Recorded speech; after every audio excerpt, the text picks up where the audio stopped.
Hey guys, how's everybody doing today? This is Bill and Emily again, and we do have another health tip for you guys today. I think today is Tuesday. It looks like it's turning into a pretty good day. We got some sun, so I thought it was supposed to rain today, but it looks like it's not going to happen.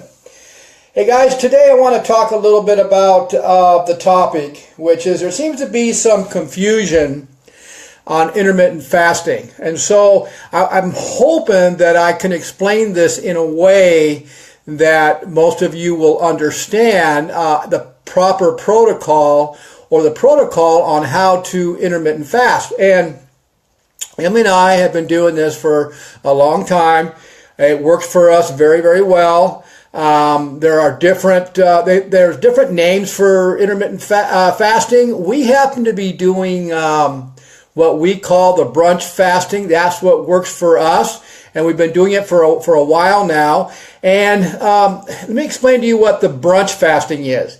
So what we're doing is we're trying to eat our last meal, I would say between 5 and 7, somewhere in that range. And then and then after 5 or 7, of course, we're hydrating with hydrogen-rich water with that has active hydrogen in it. And then we won't eat our next meal until 11, so that's why we call it brunch fasting. And so the majority of the time that we are actually doing this intermittent fasting is going to be at night while we are asleep. So it makes it much easier for us to go through it, because a lot of times, I'm sure some of you have done this in the past. You've done fastings in the past. You've done a 3-day fasting or a juice fasting or a water fasting, and you do it during the day when you're active, and it's hard. And most people actually fail when they do those. So we like to suggest to people to do intermittent fasting while they're sleeping. Now, this is where it gets a little confusing, I think, is because people see how we're doing with it, and they see the results we're getting with it, and they may think that, they need to follow the same protocol as us. Well, I'm telling you, this works for us. So you got to kind of play with it, because we're individuals. And so sometimes what I'm doing may not work for you guys, and that's what we try to teach people. We try to find the happy medium for what works for them. So intermittent fasting, guys, is very critical and very important for your digestive system and for a good gut, because of the anatomy of the stomach and the digestive tract and how it all works. I've been doing a lot of studying and research on this, and it's really helped me to understand more why intermittent fasting is so healthy and so important, and why we're able to burn the body fat off that we want and still keep our strength, and still be able to recover within an hour after training. And so I'm learning more and more about this. And so, but on the confusion part of it, there's different ways to intermittent fasting. So, for example, we always like the beginning of the fast being between 5 and 7. We like people to say, to do that. And then, it takes food a certain amount of time to digest, and the stomach or the digestive tract has a protocol that it needs to take after the digestive tract. And the issue is, this is where the issue comes in, is that people that are doing a lot of snacks during the day, or they're doing that traditional eating 6, 7, 8 meals per day. You know what? If you really understand how the digestive tract works and how good gut bacteria is and how important a good gut is for health, and you understand what all those meals are doing to you and what's going on in your stomach, it kind of will change your whole attitude about that protocol. And that's what I've learned, and it seems to work. Now, when we go to the gym, people will ask us what we'll do and when do we have our first meal. Well, we don't eat before we go to the gym. Now, I will do 4 ounces of kefir if I feel like it, or my wife will do about 20 ounces of hydrogen-rich water with active hydrogen in it with a scoop of green powder. But we're not eating any solid meals before we go to the gym. And so they ask us, well, how can you do that? I mean, you're using up a lot of energy. You're coming off of no food at night. How are you able to train without your blood sugar dropping? Well, because we've been doing it for a while, we know how. Our bodies are acclimated to it, and actually for us, we train better, we train harder when we don't eat before we train. And so that's why it works for us. But what we try to explain to people is that, do your intermittent fasting, at night between 5 and 7, make that your last meal. Go to bed. Don't eat anything until, I don't know, say 7 or 8 o'clock, because if you got it, you're fasting for 12 hours. So if you're eating a piece of meat or chicken or turkey, it takes 4 to 5 hours for that to get out of your digestive tract. And so you're giving yourself time to digest all that food. Now, we're going from, say, 6 at night till 11, and that works for us. So, you know what? It depends on you. You don't have to do from 6 to 11 the next day. You can do from 6 to 6, and that's still good. Or you can do from 6 at night till 7 or till 8. Just figure it out. Now, we like to go further because that works for us, okay? So I think the confusion is that maybe people don't think they're fasting long enough. You're fasting longer than 8 hours, 10 to 11, 12 hours. That's fine. If that works for you, that's great. Okay, but if you can go, say, 8, 9, 10, 11, 12 hours, it's a little better. Okay, but just figure that, just kind of play with it, see how you feel. Like I said, for Emily and I, and for our training, and we train hard, and we train 6 days a week, going from 6 at night to 11 the next day before we have our brunch meal, our breakfast meal, it works for us. Now, we're different than most because our digestive tract and our gut is very healthy. Now, we're drinking hydrogen-rich water with active hydrogen. This is helping us to digest our foods that we are eating, and we're 95% raw.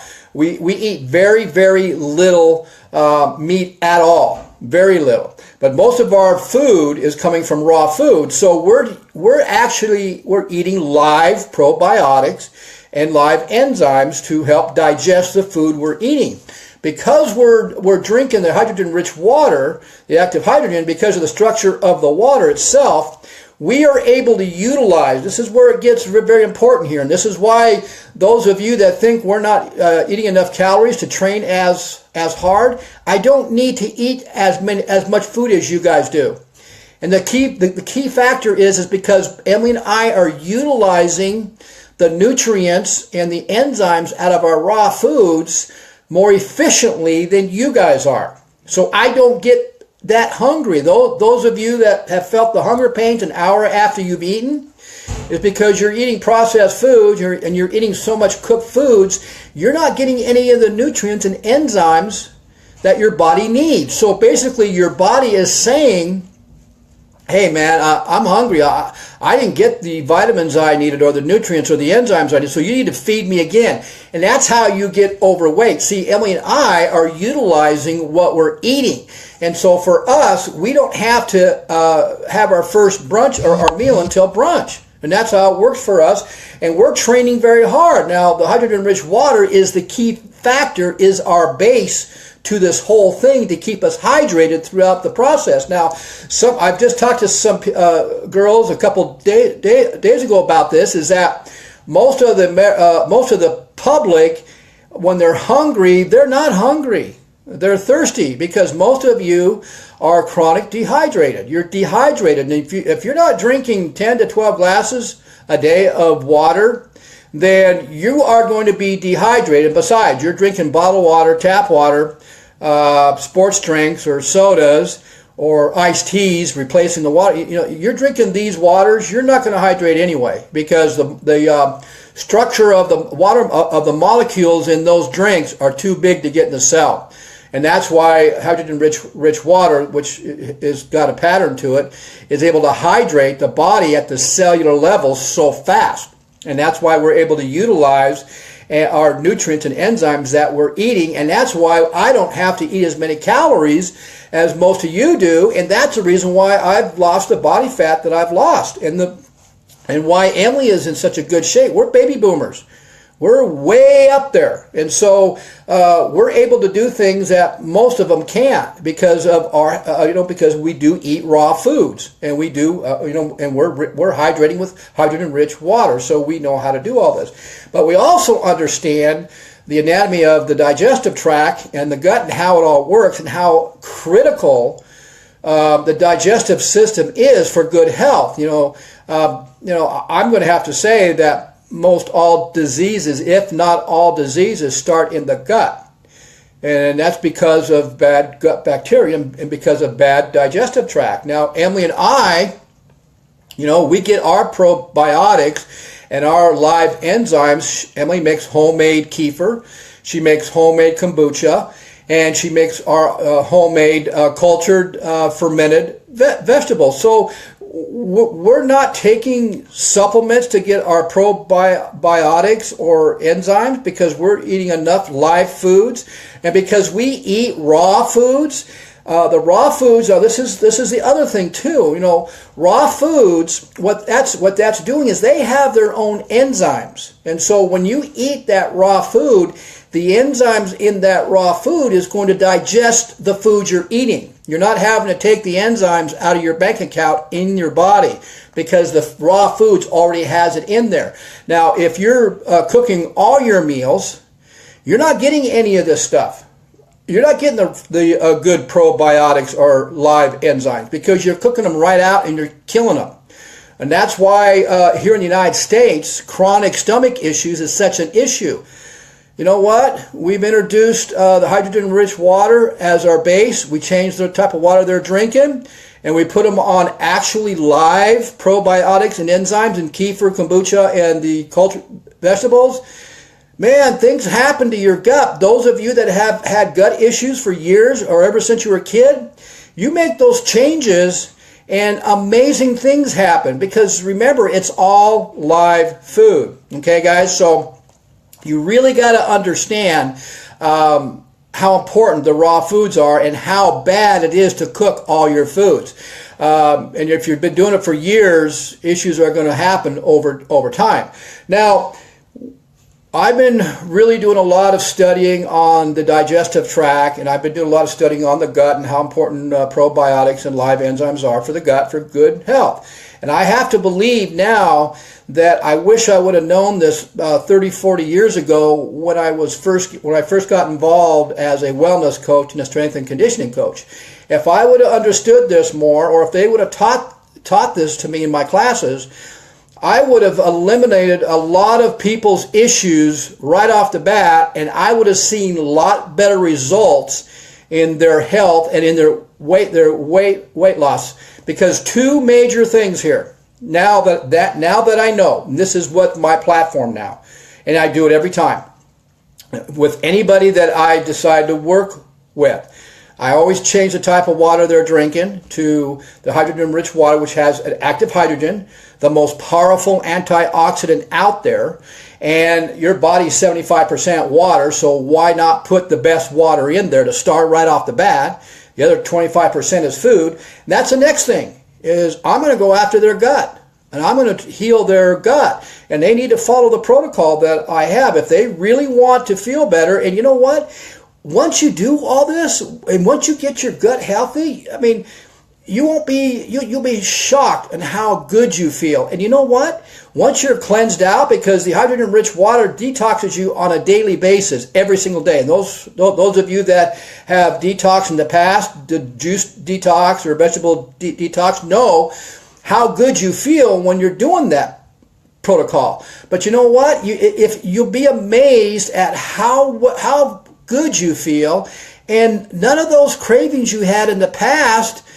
You won't have the cravings for sugar. You won't have the cravings for those high processed foods or the whatever you had cravings for, because it goes away automatically. Once you get your digestive tract working and once you get your gut healthy, you're not going to have those cravings, and you don't have a choice because your body is not going to want them.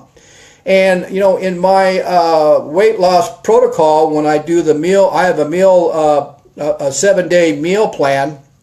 That's more like it's a guide. It's kind of an example. And, this is, here's the different foods you can have throughout the day. It doesn't mean you're going exactly time-wise or calories. We don't worry about calories. Mean nothing to us. We don't worry about that.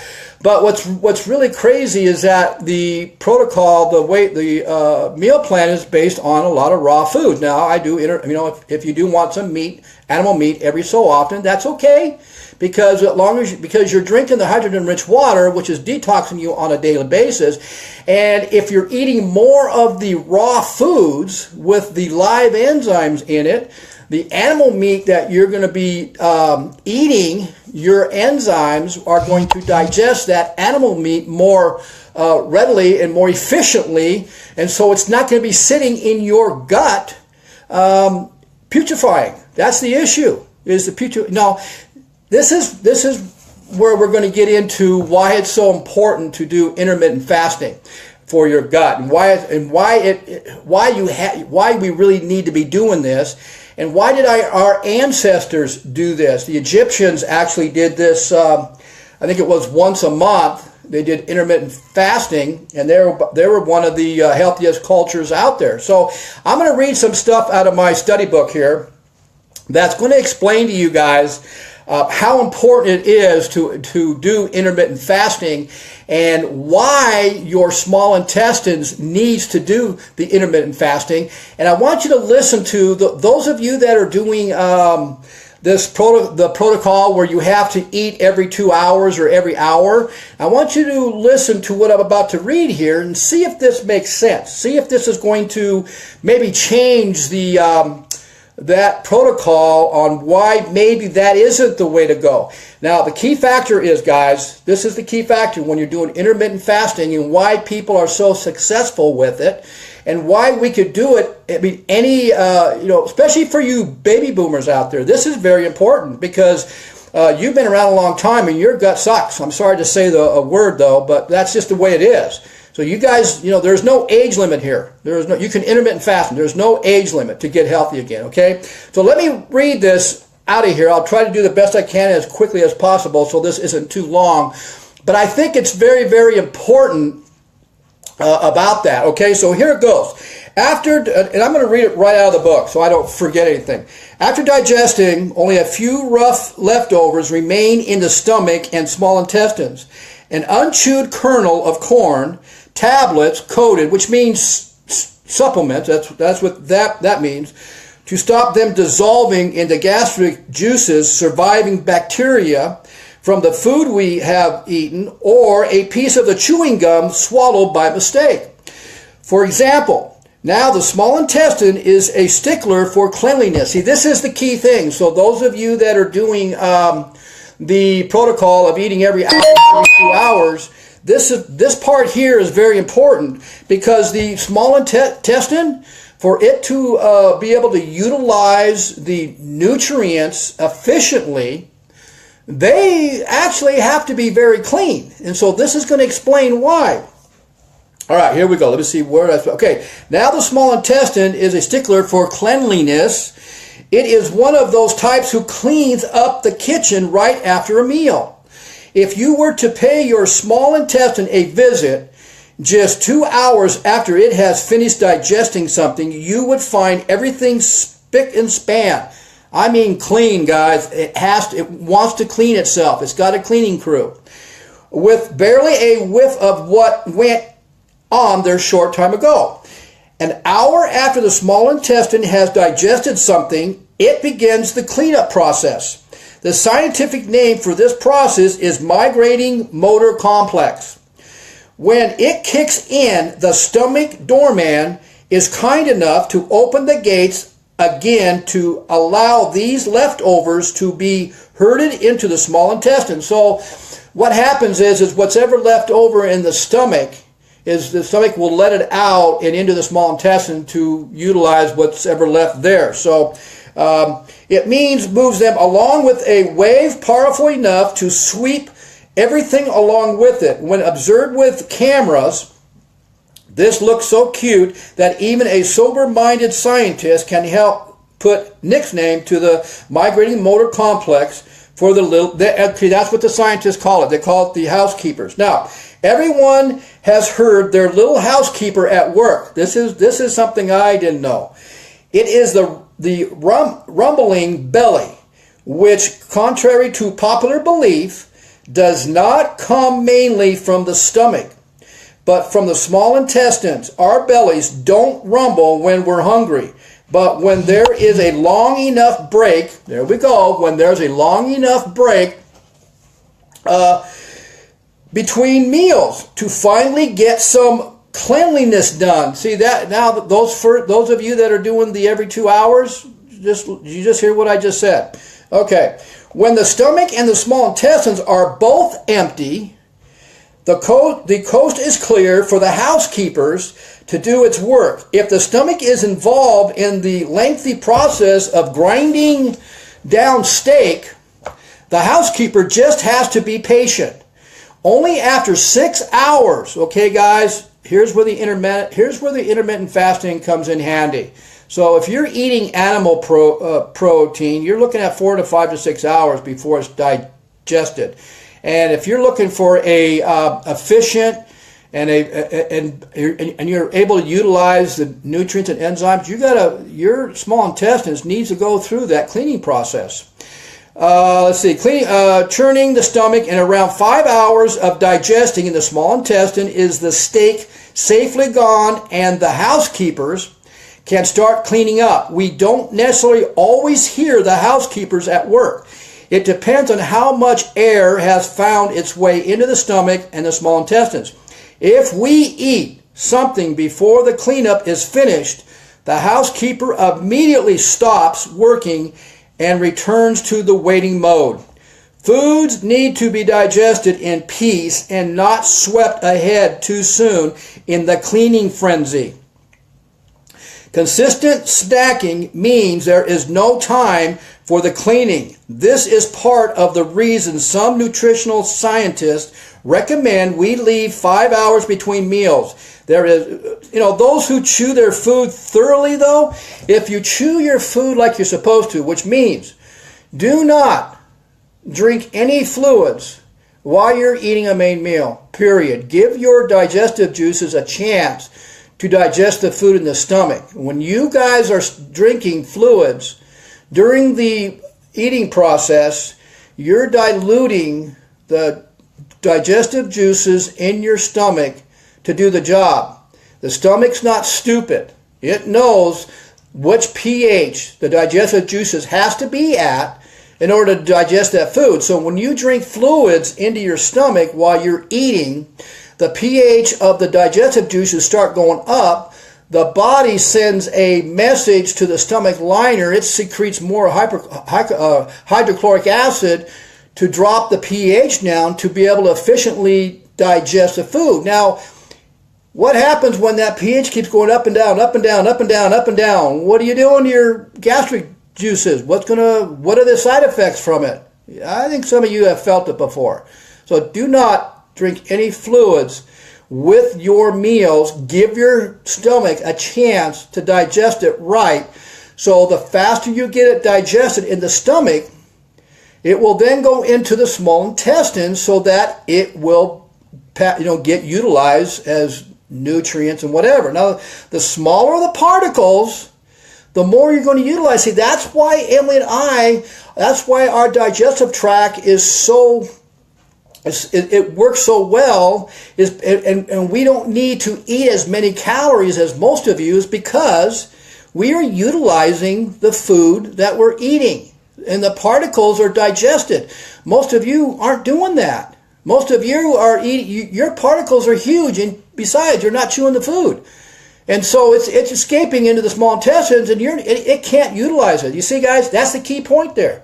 That's why intermittent fasting is so important, because I just read it here. your small intestine needs to clean itself up. Okay, guys?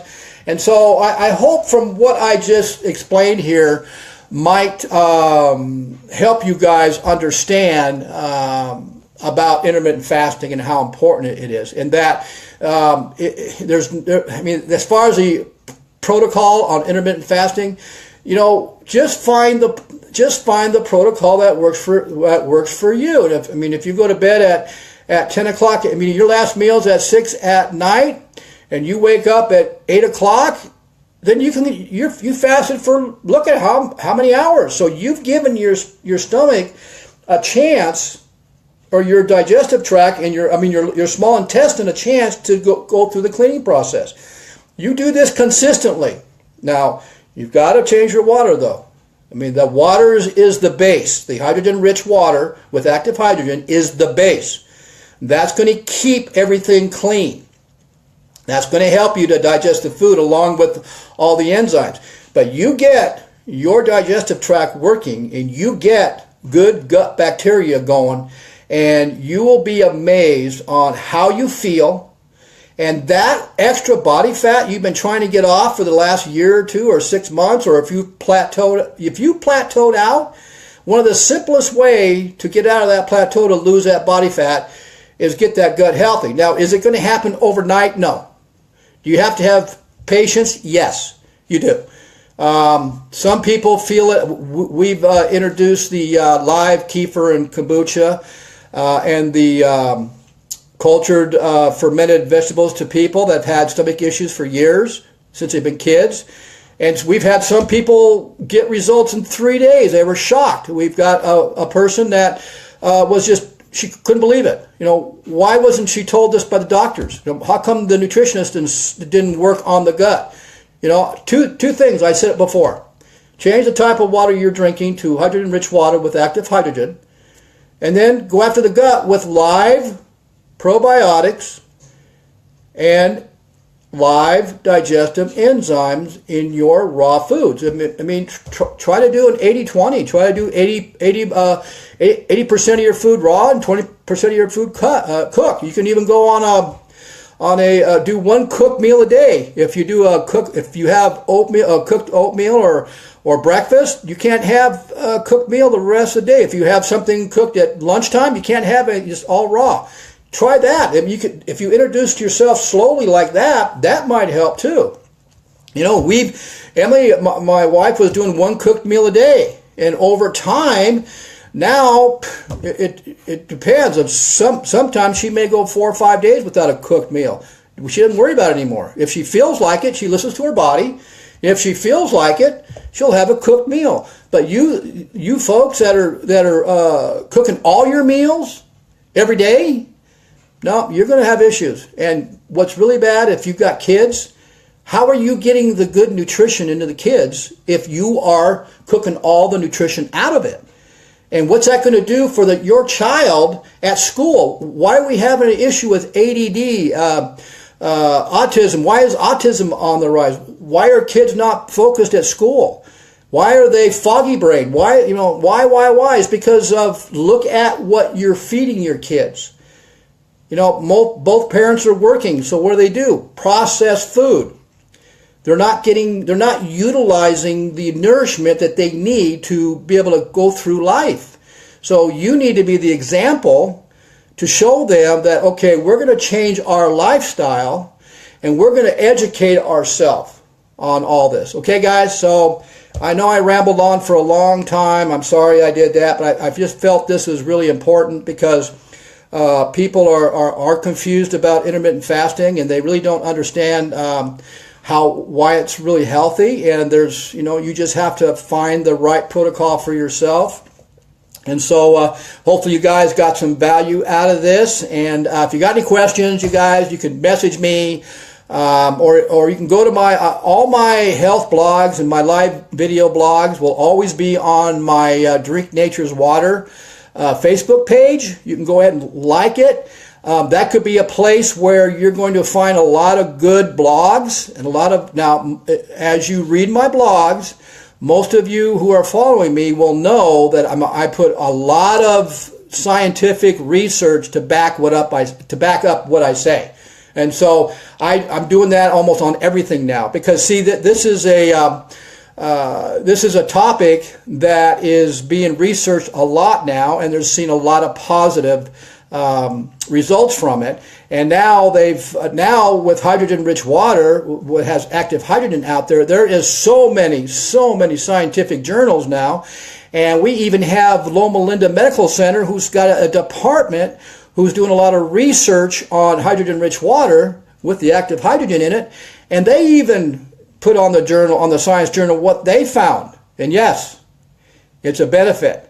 It's a health benefit, and every human being should be on it. Okay, guys? So, hey, hope you guys have a great day today. Emily and I will see you guys next time around. I want to thank you for listening to this long one. I haven't done a long one like this in a long time, but I hope it had some value. Okay, guys? So we'll see you next time around. Have a great day. Bye.